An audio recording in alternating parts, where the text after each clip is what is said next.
Mesdames et messieurs, bonsoir et bienvenue à votre émission Dialogue avec le gouvernement. L'invité de ce numéro est le professeur Filiga Michel Sawadogo, ministre de l'Enseignement supérieur, de la Recherche scientifique et de l'Innovation. Bonsoir, monsieur le ministre. Bonsoir, monsieur le journaliste. Alors, l'enseignement supérieur qui traverse, on peut le dire, des moments difficiles actuellement au Burkina Faso, chevauchement des années, infrastructures insuffisantes et peu équipées, problèmes de financement, de la recherche et j'en passe. Les défis sont immenses et nous allons en parler pendant plus d'une heure ce soir. Une émission que j'ai le plaisir de conduire en compagnie de mes consoeurs Bénédicte Zouré de la Radio Nationale et Colette Kombari de la chaîne de télévision privée Impact TV. Bonsoir mesdames. Bonsoir. Voilà, et pour camper le décor de cette émission, nous vous proposons, monsieur le ministre, de suivre des préoccupations relevées un peu partout sur le terrain par les acteurs de l'enseignement supérieur. Suivez plutôt. Comme toutes les universités, nous rencontrons quelques problèmes. Quand je prends le côté académique, comme on l'a dit, il y a souvent un manque de professeurs, ce qui fait que nos programmations ne sont pas continues. Et quand je prends au niveau même du matériel, nos projecteurs et autres, il y a un manque. Nous n'avons pas de cité. On est dans les sciences biologiques. On ne sait même pas comment on utilise un microscope. On n'a pas de laboratoire. On n'a pas une salle d'informatique. La salle d'informatique est là, mais les ordinateurs ne fonctionnent même pas. Le problème des enseignants, non seulement à Koudougou, il y a un manque d'enseignants, mais ils ne sont pas là, ils ne sont pas disponibles. Les quelques peu qui sont là, ils ne sont pas disponibles. On ne comprend pas pourquoi. La troisième année, ils ont dû panacher S5 et S6 parce qu'il y avait un manque de professeurs. La spécificité de l'université de Koudougou fait en même temps ces difficultés. Le fait d'avoir une école normale supérieure à l'intérieur d'une université, vous avez d'un côté les étudiants, j'allais dire classiques, et des stagiaires, et la cohabitation n'est pas toujours facile, puisque pour les uns, ils ont des contraintes particulières, ils ne peuvent pas aller à la grève, alors que pour les autres, ils sont soumis, n'est-ce pas, à d'autres types de contraintes. Nous sommes une institution, la seule peut-être institution publique de l'État, à avoir pu effectuer depuis sa création une entrée académique normale, donc le 3 octobre. Et par la suite, vous verrez, quand on va faire le tour de l'Institut, vous verrez que vous trouvez des étudiants en classe. Donc, autant on commence le 3, on finit également en J, tant un J, tout le monde est en congé, en vacances plutôt. D'abord, il y a les problèmes de bureau pour les enseignants-chercheurs, pour qu'ils puissent s'asseoir, préparer leurs cours, prendre des temps de pause, après, entre les cours.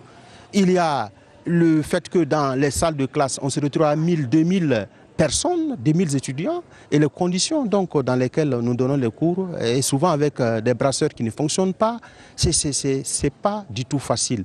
La première difficulté, c'est la route. Deuxièmement, comme vous savez, la recherche nécessite beaucoup de ressources, beaucoup de moyens. Et malheureusement, l'État burkinabé n'est pas toujours à mesure de faire face à ces défis d'ordre financier. Et vous avez vu tout ce qu'on a pu acquérir comme équipement. Cela nécessite de la maintenance. Vous avez vu tout ce qu'il y a comme équipement. Vous pouvez vous imaginer, entre autres, la consommation en termes d'électricité. Nous avons 2300 bourses. Vous pouvez avoir 4 heures de moyenne. Vous retrouvez 100 bourses. Tout simplement parce que le nombre de bourses mises à disposition ne permet pas d'englober tout le monde. Au niveau des difficultés, nous avons la non-maîtrise des effectifs d'étudiants qui sont attendus.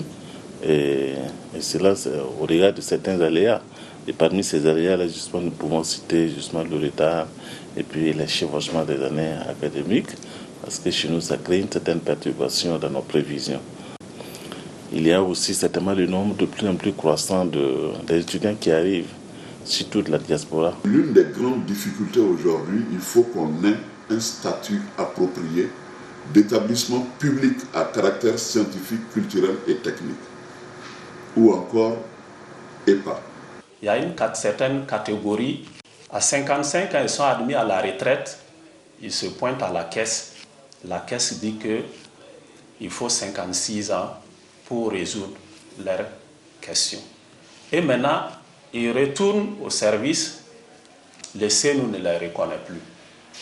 Donc le travailleur est obligé de chômer 1 an. Il n'a rien, il n'a pas de salaire, il n'est pas traité par la caisse. Nous sommes dans le système LMD et après la licence, on se demande où aller exactement parce que bon, le système LMD se trouve en application dans l'IFR et JPR, mais elle n'est pas en tant que telle effective parce que nous n'avons pas de master après la licence. Si un professeur doit faire son devoir, et il faut attendre au moins 3 mois pour avoir la note.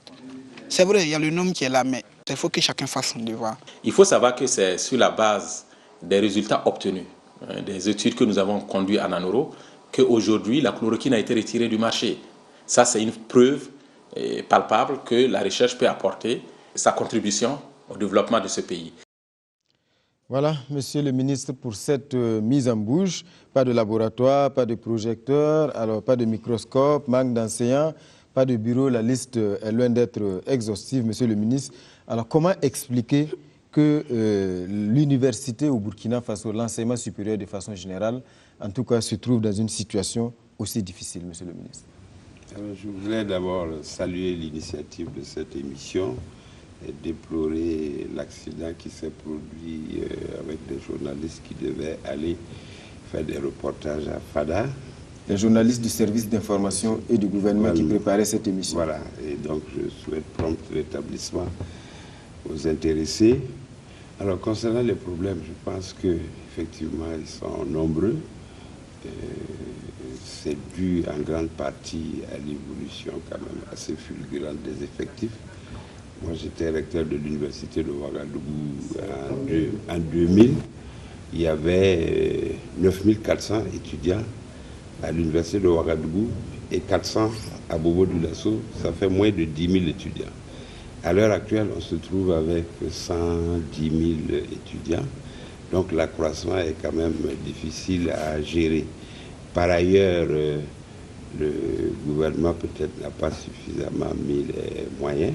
C'est ce qu'on était tenté de dire, parce que quand même les étudiants, ceux qui ont le bac au Burkina, c'est toujours quand même un pourcentage assez limité de la population. Ah oui, mais c'est pas de la population, mais de quel revenu dispose aussi ce pays-là, qui a quand même des difficultés. Nous devons tous travailler à améliorer la situation économique et financière de notre pays, parce que c'est le travail de chaque Burkinabé qui peut améliorer la situation et donner au gouvernement les moyens de sa politique. La bonne volonté ne suffit pas.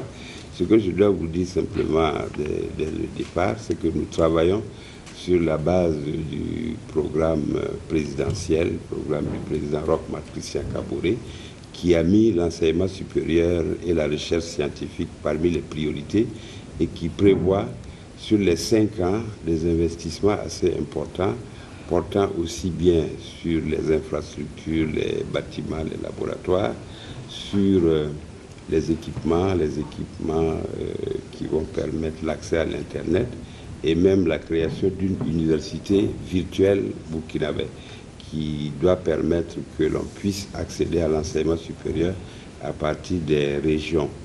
Oui, monsieur le ministre, est-ce que vous voulez dire, avec tout ce que vous venez de citer, le programme présidentiel, c'est une marche pour sortir l'enseignement supérieur de l'ornière? Tout à fait. Et ça a déjà commencé. Si on avait le temps, on allait vous montrer qu'il y a des investissements qui ont commencé l'année dernière, qui ont commencé cette année et qui sont en voie d'achèvement. Vous savez qu'il y a eu le PSUD qui a fait un certain nombre d'amphis jumelés à Koudougou et à Bobo-Dioulasso, un technopôle sur Ouaga 1. On avait déjà commencé à investir à Ouaga 2, mais à l'heure actuelle, après le blocage depuis 2014, les travaux vont pouvoir reprendre. Je dis vont pouvoir reprendre parce qu'il faut délimiter la superficie concernée, voir véritablement la partie qui nous intéresse pour l'université. Ce n'est pas la peine d'aller prendre des superficies qui vont au-delà des besoins. Et évidemment, on a prévu qu'il faut dédommager les populations qui seront touchées par ces opérations. Je profite juste pour dire un mot, pour montrer un peu l'évolution. Au cours de ce mois-là, les centres universitaires qui n'étaient pas autonomes, de Dougou, Ayugia et Fada, vont devenir autonomes. et les constructions qui sont prévues, en tout cas la plupart sont prévues pour être achevées d'ici décembre, ça va permettre à ces universités-là d'accueillir des étudiants en nombre plus important. Moi, je reviens de Fadal Gourma et on va créer les centres universitaires de Gawa, réclamés depuis longtemps, et de Kayam. D'accord. Merci bien, Monsieur le ministre. Vous l'avez dit, il y a une promesse de campagne, engagement de campagne du président Roch Kaboré. Dites-nous aujourd'hui, Monsieur le ministre, quels sont les véritables défis de votre département, au-delà des promesses de campagne? Les défis, c'est trouver donc des solutions aux problèmes de capacité d'accueil, c'est équiper véritablement les locaux, les laboratoires. On a parlé des gens qui font des formations scientifiques sans laboratoire. Donc il y a un laboratoire qui a traîné depuis 3-4 ans, mais cette année, la construction est achevée, l'équipement est achevé. D'ici un mois, ce labo-là, c'est un bloc de labo, qui est à l'université Ouaga 1, qui est la plus grosse, qui à elle seule fait plus de la moitié du nombre total des étudiants du pays. Quelle est la capacité de ce labo? La capacité, c'est une dizaine de labos. Donc ça veut dire que les étudiants, chacun peut avoir des TP d'1 heure, 1h30, et il y a la rotation. Donc dans la journée, vous pouvez dans chaque laboratoire faire passer 10 groupes d'étudiants, par exemple de 20-25 par groupe. D'accord. Monsieur le ministre, nous avons décidé de diviser cette émission en 3 parties. La première partie va se consacrer à l'enseignement supérieur. Comment faire de l'enseignement supérieur un système générateur de cadres compétents. La deuxième partie sera consacrée aux conditions de vie des étudiants, du personnel enseignant et du personnel à TOS également. Et puis la troisième partie, on va s'arrêter sur la recherche scientifique. Et je vous propose, monsieur le ministre, de commencer par la première partie. Je suis d'accord avec vous.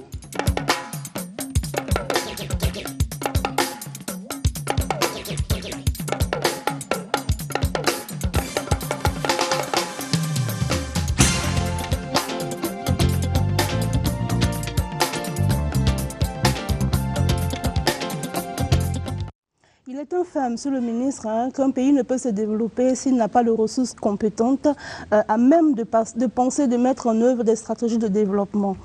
L'enseignement dans ce contexte-là apparaît comme le creuset pour la formation des cadres. De nos jours, monsieur le ministre, est-ce qu'on peut dire que nos universités répondent à cette exigence?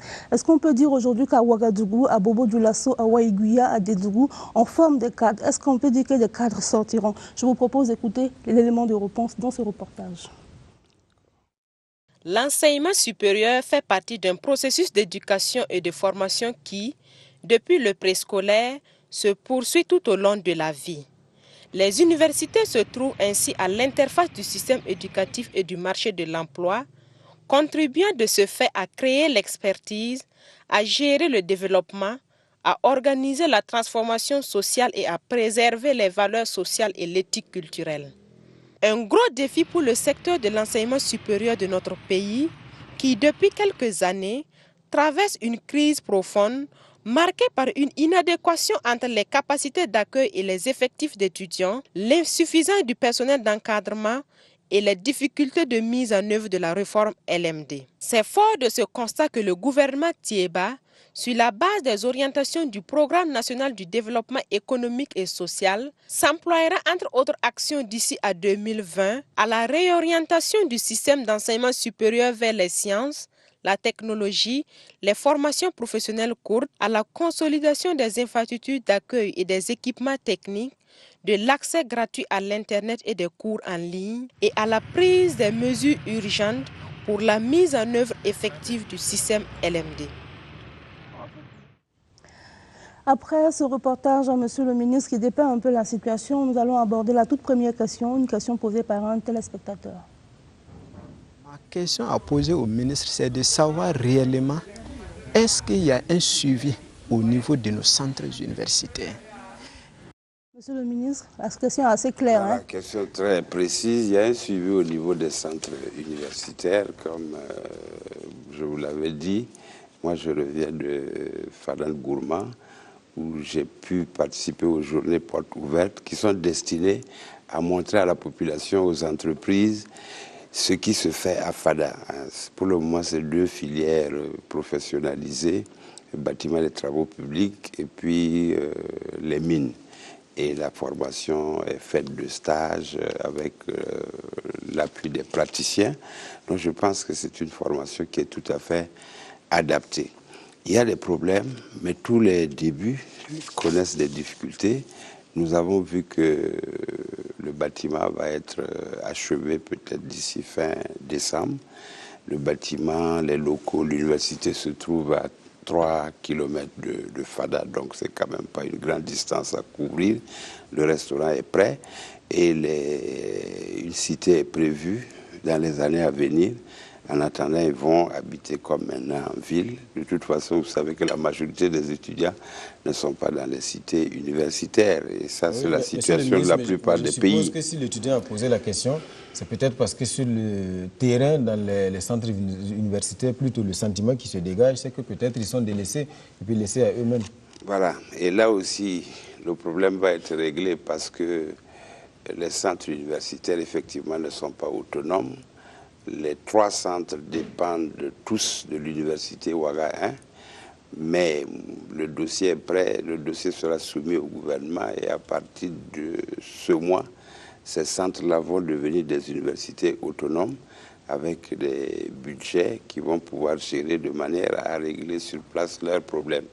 Nous voulons bien sûr que les moyens soient utilisés de façon efficace, que ce soit des entités, des petites et moyennes entités universitaires, non budgétivores, et où aussi les enseignants vont être des enseignants permanents sur place. Parce que le problème des centres universitaires, c'est que même quand on recrute, souvent les enseignants sont toujours à Ouagadougou et vont de temps en temps sur le site. Ça, c'est une question que les présidents vont gérer et des instructions ont été données dans ce sens. Et ils doivent aussi être disponibles parce que les étudiants souvent ont besoin d'explications et il faut qu'ils puissent rencontrer les enseignants. Oui, monsieur le ministre, plusieurs questions taraudent les têtes des étudiants. Nous allons découvrir une autre question. Les rumeurs courent que le gouvernement a souligné des propos comme le blanchissement technique. J'aimerais savoir si cela est vrai. Qu'en est-il exactement de ce blanchissement technique? Blanchissement technique, qu'en est-il exactement, monsieur le ministre? Oui, nous n'allons plus rentrer dans les vocabulaires compliqués qui avaient été utilisés au cours des années 2012-2013.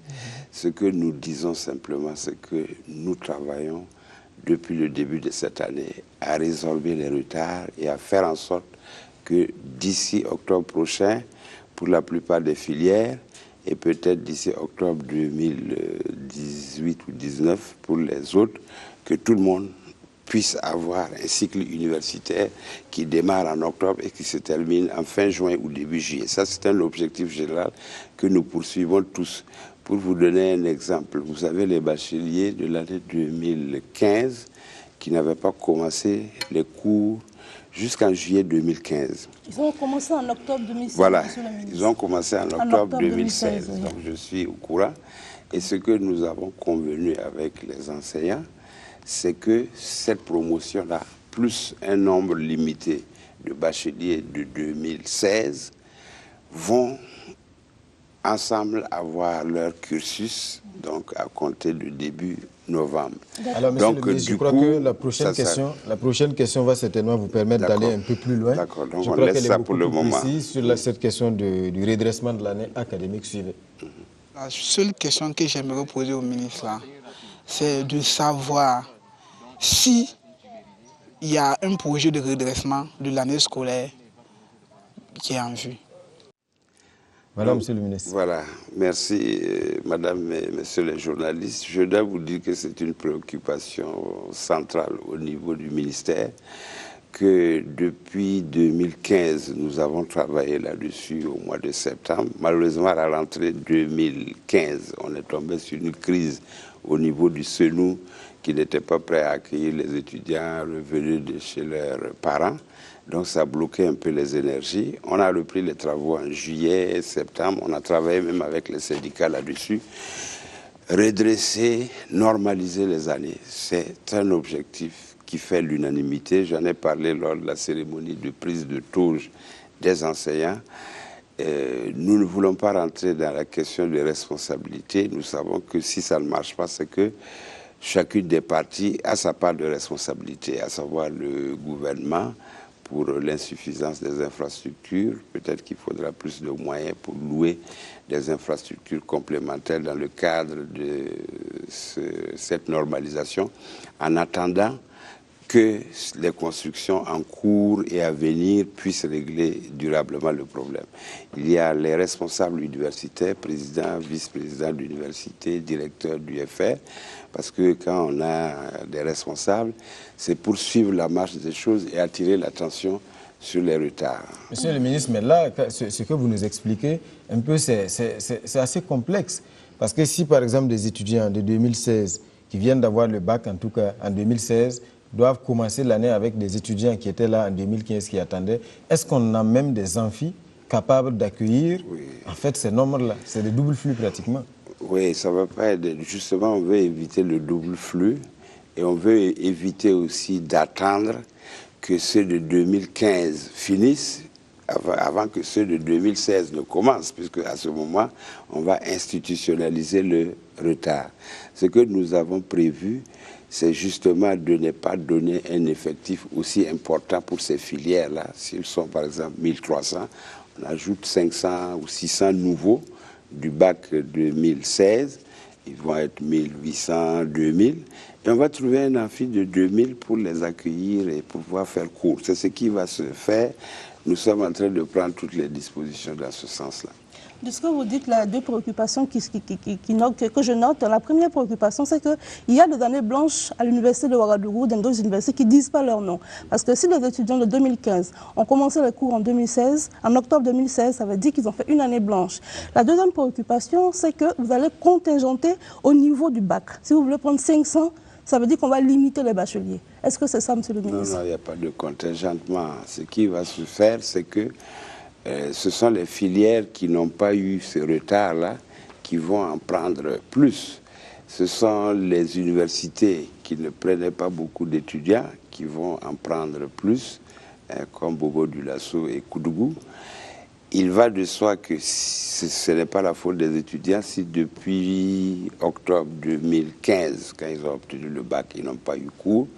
Nous devons décompter sur le plan de leurs droits cette année-là qui n'ont pas pu pratiquer. Et donc ça sera une année blanche et ça veut dire que si ils doivent redoubler, s'ils étaient boursiers qui doivent redoubler, ils vont pouvoir conserver la bourse. Et c'est ce qu'on essaie déjà de faire depuis déjà un certain nombre d'années. Monsieur le ministre, mais est-ce que vous êtes sûr que tout le monde est d'accord sur ce principe? À commencer par les premiers concernés qui sont les étudiants. Oui, alors, bon, les présidents ont discuté avec eux. Je crois que dans le principe, il n'y aura pas de problème. La question, c'est de trouver un amphithéâtre capable de prendre tous ces effectifs-là, ceux qui sont en train de chercher. On a déjà des pavillons qui prennent autour de 1500, 1600. Et si on tient compte de la moyenne des présences, en fait, ça doit suffire. Mais peut-être que par précaution, il faut trouver carrément donc une salle qui. Quand vous dites qu'il faut trouver une salle, c'est difficile de trouver. C'est à vous de trouver, hein? Oui, c'est à nous, c'est au président de l'université de trouver. Ils sont en train de chercher. De construire ou bien de chercher? De chercher. Et on va trouver là. Okay. D'accord. Oui. Faites-nous confiance. Là. On vous fait confiance depuis plusieurs années. Monsieur le ministre, si vous permettez, on va écouter un autre téléspectateur qui vous pose une autre question. Je ne pense pas personnellement que les doubles flux, les cours de 7h à 21h, puissent résorber la question du retard. Et en même temps, on veut limiter les heures sup des enseignants. Mais comment vous allez limiter des heures sup des enseignants si vous voulez les occuper au maximum? Voilà, c'est assez clair. Hein? Oui. En fait, avec les syndicats, on avait convenu qu'il faut faire un état des lieux des retards et de leurs causes. Ce qui veut dire qu'il faut que par établissement, on liste les enseignants avec le volume horaire effectué par chacun et avec la ventilation des cours. Cela nous permettra véritablement de faire le point et de savoir s'il y en a effectivement, qui sont trop sollicités et d'autres qui ne le sont pas. Nous savons en tout cas que, de façon générale, les effectifs actuels que nous avons, ces effectifs d'enseignants permettent d'assurer tous ces enseignements-là avec un nombre d'heures supplémentaires limité. De toute façon, les heures supplémentaires, quand c'est justifié, quand ce sont des heures réellement effectuées, personne n'est opposé à leur paiement. Donc ça c'est à tous les niveaux, que ce soit les présidents, que ce soit le ministère. Maintenant, on sait aussi qu'il y a des pratiques peut-être qu'il faut surveiller. Lesquelles par exemple? Lesquelles? Oui. Vous avez des pratiques à surveiller? Oui, lesquelles? par exemple, nous pensons que les heures supplémentaires, ça doit résulter du cahier de présence. C'est-à-dire que quand l'enseignant va donner cours, le délégué de classe vient avec un cahier où il indique à quel moment le cours a commencé, à quel moment il a pris fin, avec la durée totale, avec les questions traitées. Il y a des établissements où ce n'est pas le cas. Ça me paraît tout à fait normal que chacun puisse dire ce qu'il fait quand il dit qu'il est parti en classe. Montrer patte blanche. Voilà, montrer patte blanche. Et je pense que c'est quelque chose aussi qui va pouvoir se faire sur le campus. Alors, monsieur le ministre, on va progresser. Il y a cette question du système LMD, licence, master, doctorat. Alors, actuellement, où est-ce qu'on en est exactement dans la mise en œuvre de ce système? Alors, c'est une question qui pourrait faire l'objet de longs débats, de toute une émission. Ce que je vais vous dire est peut-être très simple. C'est un système qui est appliqué dans le monde. C'est un système qui souvent correspond à des pays comme les États-Unis où les effectifs sont faibles. Je sais que, par exemple, aux États-Unis, pour faire des études de droit, il faut faire un concours après un diplôme universitaire de 2 ou 3 ans. Et c'est 50-60 personnes par classe. Nous avons en première année 3000, 4000 étudiants. Donc c'est sûr que ce soit suivant le système classique ou suivant le système LMD, il y a des problèmes qui sont dus aux effectifs. Ce que nous demandons simplement, c'est que les enseignants s'appliquent dans leur travail. Je veux dire quoi? Et souvent avec le LMD, le volume horaire a été réduit parce qu'on veut que le travail personnel de l'étudiant s'accroisse. Mais ce n'est pas une raison pour dire que quand le volume passe de 30 à 20 heures, qu'on ne va plus dispenser les 20 heures, on va simplement remettre un polycopier. Il faut que l'enseignant dispense ses cours pendant les 20 heures. Quand vous parlez d'un système qui était mieux adapté à un système comme celui américain et tout ça, est-ce qu'ici on n'est pas allé trop vite en besoin? Parce que le système burkinabé n'est pas le système américain. Est-ce qu'il n'aurait pas mieux fallu, en tout cas, observer, freiner, réunir les conditions avant de passer à ce système? Oui, en fait, ce que je vous ai expliqué, c'est quoi? Parce que si on avait fait peut-être le LMD dans les années 90, où l'université de Ouagadougou était à 3000 étudiants, on n'aurait peut-être pas senti le problème à ce point-là. C'est parce que ça s'est accompagné de l'accroissement assez sensible des effectifs. Ça s'est accompagné d'un certain nombre de mouvements de grève des enseignants et des étudiants. Donc il y a plusieurs facteurs qui sont intervenus dans la mise en place difficile du LMD. Dans le cas du Burkina, en fait, ce n'est pas le Burkina seul, c'est tous les pays de l'UEMOA.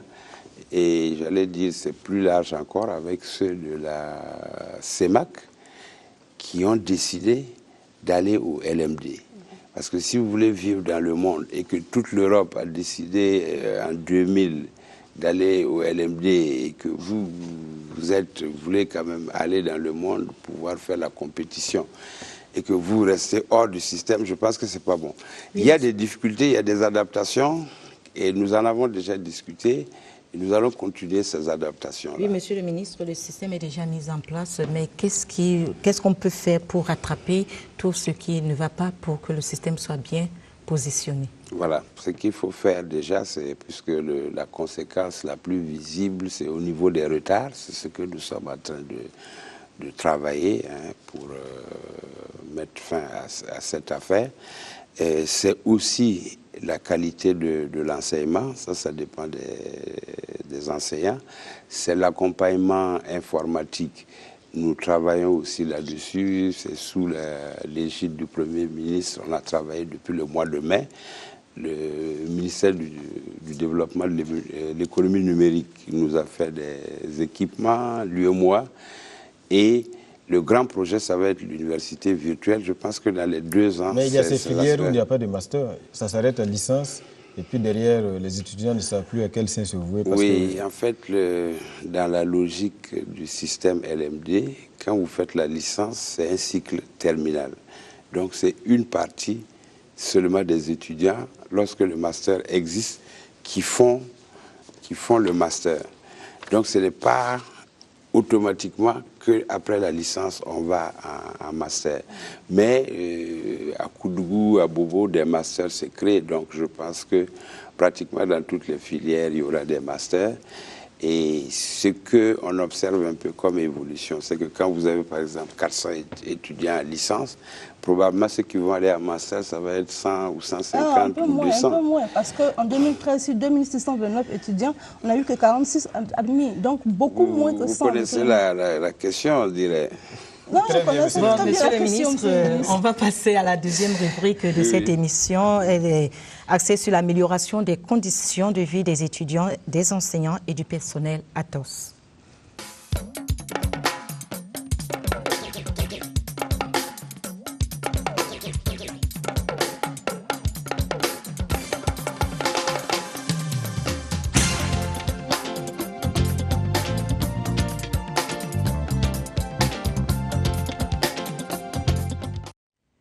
Que de revendications et d'attentes autour de l'amélioration des conditions de vie et de travail, le mode de l'enseignement supérieur, insuffisance des locaux, manque d'enseignants, la liste est longue et agite bien souvent le front social. Explication dans ce reportage que nous vous proposons.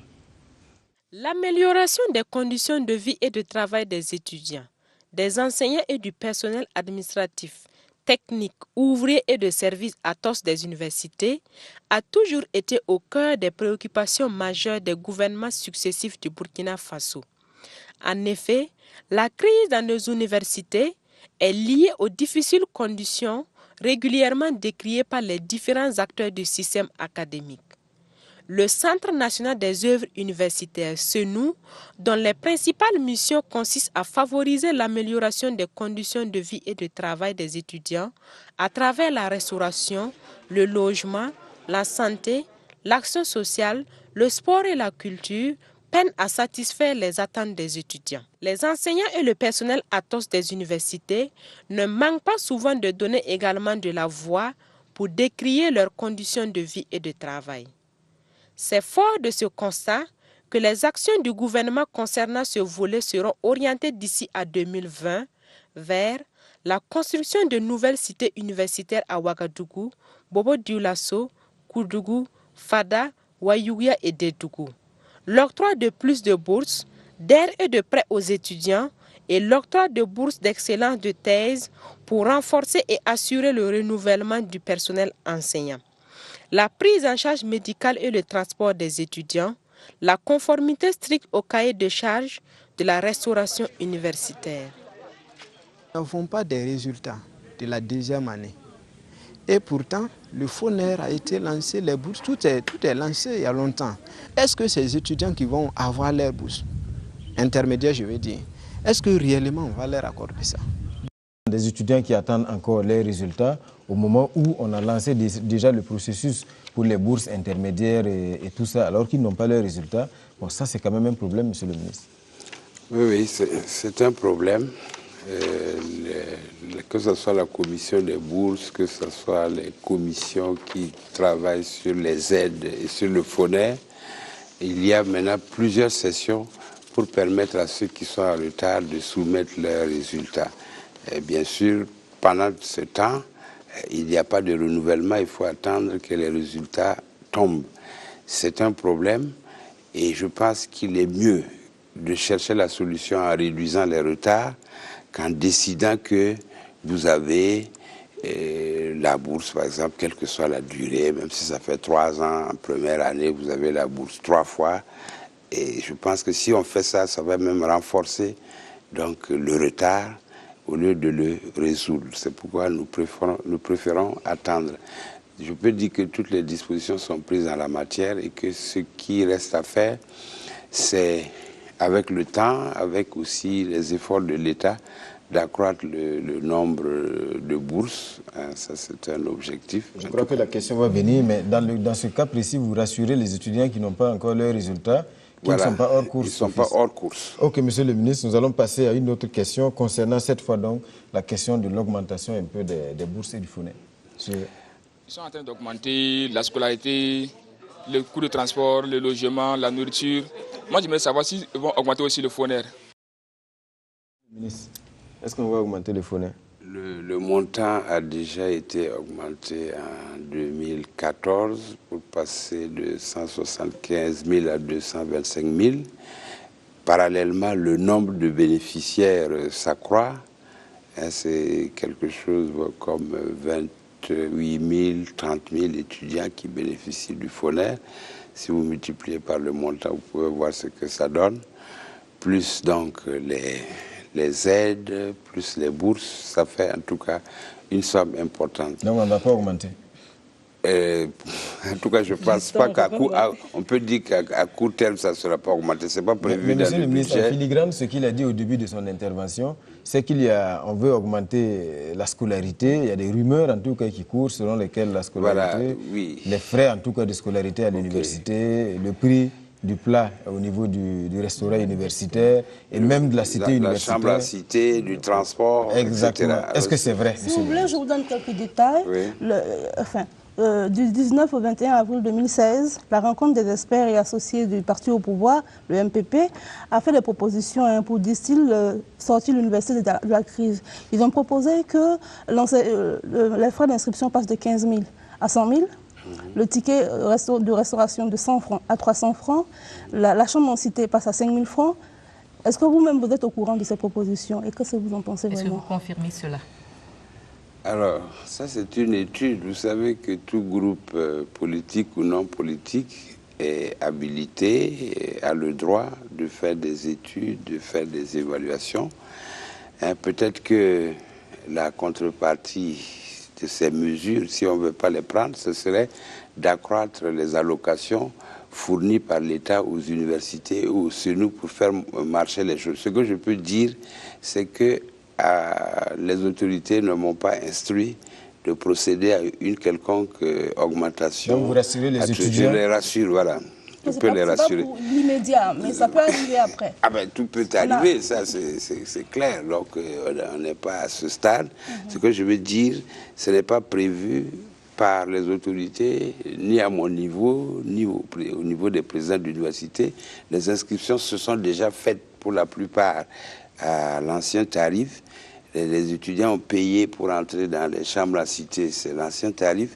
Je pense que véritablement, c'est comme qu'il dirait, il ne faut pas dévancer l'iguane dans l'eau. Ça, ce sont des réflexions qui sont soumises aux autorités, qui connaissent la situation nationale et qui prendront les mesures ou ne les prendront pas en fonction de la situation du pays.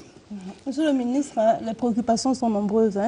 On a parlé d'infrastructures inexistantes, on a parlé d'équipements défectueux. On vous propose d'écouter la question d'un téléspectateur.